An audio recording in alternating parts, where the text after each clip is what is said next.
Rex Todd Hunter Stout was an American mystery writer, born in 1886 in Noblesville, Indiana, one of the 9 children of Quaker teacher John Wallace Stout and Lucetta Elizabeth Todd Hunter Stout.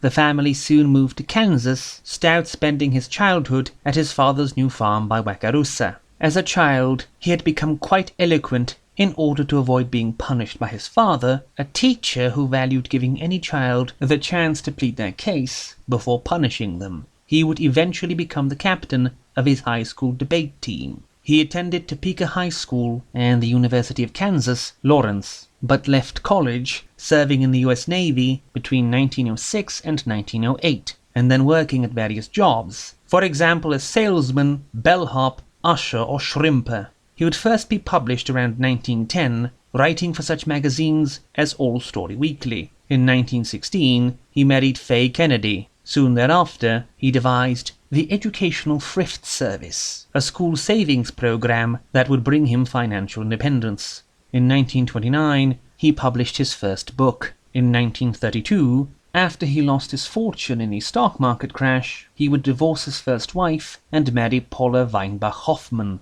In 1934, he published his first Nero Wolfe detective novel, Fer de Lance. Stout would write over 40 books concerning Nero Wolfe, which is what he is most well known for today. During World War II, he joined the pro-intervention Fight for Freedom organization, penning propaganda, and became active in the Society for the Prevention of World War III. From 1943 to 1945, he served as president of the Authors Guild, and in 1958 he became president of the Mystery Writers of America. In 1959, the MWA awarded him the Grand Master Award for his life's work. He was monitored as a potential enemy of the state by the FBI following the end of the war. He died in 1975 in Danbury, Connecticut. We will be reviewing his first novel, How Like a God. The novel begins with Chapter A, wherein a man slowly going up a staircase keeps fingering his keys and his handgun in that order. After a few paragraphs, we switch over to Chapter 1, wherein we meet William Barton Sidney. The entire novel is a series of internal ruminations he has in the span of about 30 minutes, with the numbered chapters actually being written in second person. His ruminations concern a vast section of time, but certain information is only revealed to us a bit of a ways in, making it somewhat scatterbrained when read. Sidney skips around a lot, describing an event in detail, before describing an event that happened before it in similar detail. This is a problem because he does not give you any dates, so that a person established as being dead can suddenly be brought back into the story, and it can be a bit distracting. Sidney, for lack of a better word, is obsessed with women, and that is a big constant in his life. He also hears voices in his head, and has been dominated by women all his life. From his sister, to his fickle wife, and to Millicent, a woman off the street whom he is obsessed with, who becomes the reason that someone, who may or may not be the same character, ends up walking up the stairs, gun in hand, in order to kill.